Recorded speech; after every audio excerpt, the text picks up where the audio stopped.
Hello, Victor. Let's read the question. So this question says, in the figure one, neglecting picture and mass of the pillar, what is the acceleration of the mass B? B mass का बच्चों का बताना आपको यहाँ पर acceleration बताना, ठीक है? चलिए बच्चों इस क्वेश्चन का की कॉन्सेप्ट आप कर सकते हैं। The key concept of this question string constraint लिखिए, क्या लिख लीजिए? String constraint this will be the key concept of this question. एक हो जाएगा बच्चों आपका इस क्वेश्चन का की कॉन्सेप्ट, ठीक है? तो चलिए बताओ स्ट्रिंग कंस्ट्रेंट का हम यहाँ पर यूज करेंगे, ठीक है? कंस्ट्रेंट होता क्या है बच्चों? देखिए कंस्ट्रेंट का मतलब होता है, देखिए कंस्ट्रेंट आपके ऐसे मैथमेटिकल रिलेशंस होते हैं जो आपके मोशन को क्या करते हैं, बॉडीज के मोशन को क्या करते हैं, अफेक्ट करते हैं, ठीक है? जैसे यहाँ पर देखिए एक आपका ब्लॉक है ए ब्लॉक, ठीक है, जिसका मास एम के इक्वल है, जैसे ब्लॉक के मास कितना एम, तो इस पर एक एम जी फोर्स लग जाता है डाउनवर्ड डायरेक्शन, ठीक है? दूसरा देखिए आपका स्ट्रिंग का दूसरा एंड एक पुले से कनेक्टेड है, इस तरीके से कोई पुले से कनेक्टेड है, और ये देखिए इस पर एक आपका बी वाला मास अटैच है, और इसका जो सेकंड एंड है वो क्या कर रखा है आपका ग्राउंड से फिक्स है, ओके? ग्राउंड से फिक्स है तो इसका मतलब इसका तो एक्सीलेशन नहीं होगा, ठीक है? अब देखिए इसकी एफबीडी बनाते हैं। इसका मास भी एम है तो एम भी को जैसे डाउनवर्ड डायरेक्शन देगा। यहाँ पर मान लीजिए टेंशन टी एफ हो रही है, हमने अपने मन से माना है, तो यहाँ पर भी आपकी टेंशन टी होगी, क्योंकि स्ट्रिंग आइडियल है, क्वेश्चन में बोला नहीं है लेकिन हम एज्यूम कर लेंगे, ठीक है? पुले के लिए तो बोला है, स्ट्रिंग भी क्या होगी आपकी मासलेस एंड आइडियल। यहाँ पे टेंशन टी, यहाँ पे टेंशन टी है, तो ऊपर की तरफ पे आपको नेट टेंशन टूटी के कम होना चाहिए, ये बता सकते हैं, ठीक है? ये टूटी टेंशन देखिए मैंने कैसे लिखी, इस पर आते हैं, ठीक है? मान लीजिए बच्चों देखिए मुझे ए का एक्सेलेरेशन मैंने नीचे की तरफ मान दिया ए वन, ठीक है? बी का एक्सेलेरेशन मैंने नीचे की तरफ मान लिया ए टू, ठीक है? नीचे की तरफ मैंने यहाँ पर पॉजिटिव कंसिडर कर रखा है, आप कुछ भी मान सकते हैं, ऊपर कोई मान सकते हैं नीचे को भी। साइन आपको यहाँ पर मैथमेटिकली फाइनली आपका आंसर क्या देगा, करेक्ट हो जाएगा, ठीक है? तो बच्चों देखिए यहाँ पर टेंशन टी मानी थी मैंने, यहाँ पर टेंशन टी, इस यहाँ पर भी टेंशन टी होगी, फिर यहाँ पर भी आपकी टेंशन टी, ठीक है?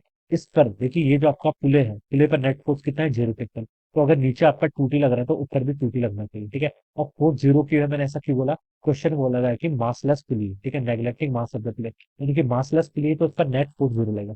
नेट फोर्स देखिए जीरो किस लिए लग रहा है, पहले ये भी देखिए आपको समझना है। नेट फोर्स जीरो इसके मास जीरो होने के कारण लग रहा है, ना कि एक्सेलरेशन, ठीक है? एक्सेलरेशन को लेकर कुछ ना कुछ होगा, कितना होगा वो भी बता सकता हूँ। डी ब्लॉक का एक्सेलरेशन नीचे की तरफ ए2 है, ये आपकी स्ट्रिंग क्या है यहाँ से फिक्स है, तो बता सकता हूँ कि इसका जो एक्सेलरेशन होगा, पुले का एक्सेलरेशन होगा नीचे की तरफ, वो आपका कितना होगा, इन दोनों के एक्सेलरेशन का एवरेज, इसका ए2 है इसका जीरो, तो ए2/2 के इक्वल हो जाएगा। और यही ए2/2 से आपका ये जो ब्लॉक है ये ऊपर की तरफ जाएगा, ठीक है? तो मैं यहाँ पर से लिख सकता हूँ ए1 इक्वल टू कितना हो जाएगा आपका ए2/2 के इक्वल, ठीक है? ये देखिए अगर ब्लॉक अगर आपका ए1 एक्सेलरेशन से नीचे की तरफ जा रहा है, तो इसका मतलब क्या है, ये जो पुले है ये ऊपर की तरफ आएगा, कितने एक्सेलरेशन से, ए2/2, ठीक है? तो वही ए2/2 हम यहाँ पर से लिख सकते हैं। तो ये आपने यहाँ पर कंस्ट्रेंट इक्वेशन के थ्रू क्या कर लिया, इक्वेशन फाइंड आउट कर लिया, ठीक है? यही पर्पज होता है स्ट्रिंग कंस्ट्रेंट्स का, ठीक है? तो ये आपने इक्वेशन फाइंड आउट कर लिया। अब आप क्या लगा लीजिए, न्यूटन सेकंड लॉ का मोशन लगा लीजिए, ठीक है? पहले ब्लॉक ए पर लगा लेते हैं, ब्लॉक ए का मास कितना है एम, उसका एक्सेलरेशन ए1, डाउनवर्ड को हमने पॉजिटिव लिया तो एम ए1। कौन सा फोर्स लग रहा है, एम बी फोर्स लग रहा है, ठीक है?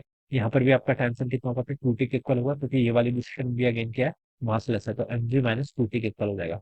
This is my equation number one, ठीक है? अब देखिए बी ब्लॉक पर लगाते हैं, बी ब्लॉक का मास भी एम है, उसका एक्सेलरेशन ए2 नीचे की तरफ पॉजिटिव, और ये कितना हो जाएगा, एम जी माइनस टी के equal. This is my equation number two.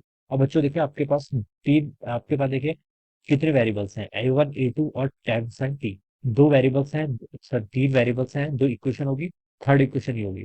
Third equation कहाँ से आई आपकी, स्ट्रिंग कंस्ट्रेंट है, ठीक है? तो तीन इक्वेशन तीन वेरिएबल बता हुआ है, इसको सॉल्व कर लीजिए। आपको बताने क्या है, हमसे पूछ रहे हैं what is the acceleration of the mass B.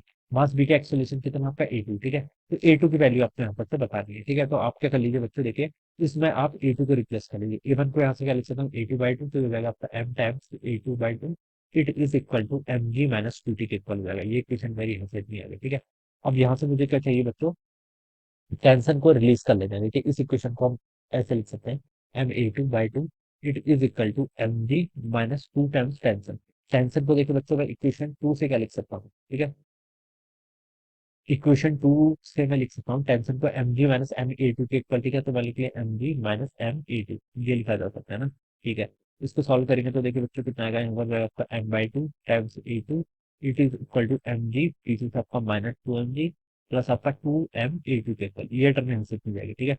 अब बच्चों देखिए एम जी माइनस 2 mg करूंगा, पहले तो आप देखिए ये कर लीजिए 2 m a2, और यहाँ से m/2 a2, इस टर्म को एक साइड लेके जाएंगे, तो 2 - 1/2 करूंगा तो कितना आएगा आपका, 2 - 1/2 करूंगा तो 3/2 के इक्वल आएगा, तो 3/2 m a2, ये टर्म तो आपकी बच्चे यहाँ पर से ऐसे हो जाएगी, ठीक है? ये एम जी माइनस 2 mg करेंगे तो माइनस एम जी, और ये लेफ्ट साइड जाएगा तो ये प्लस एम जी के इक्वल हो जाएगा, ठीक है? एम से बच्चों आपका एम कैंसिल, ए टू की वैल्यू हमसे आपकी कैलकुलेट होगी, कितनी आपकी 2g/3 के इक्वल आएगी। This is the value of a to.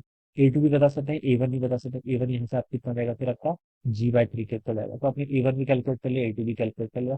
हमसे बी मास का एक्सेलरेशन दिखा था, बी का एक्सेलरेशन कितना आपका ए टू के इक्वल है, तो ए टू 2G/3 के इक्वल होगा। तो देखिए जो ए ऑप्शन पे गिवन कर रखा है, this will be the right answer of this question. ये क्या होगा इस क्वेश्चन के करस्पॉन्डिंग का right answer. I hope you are understood this concept. All the best.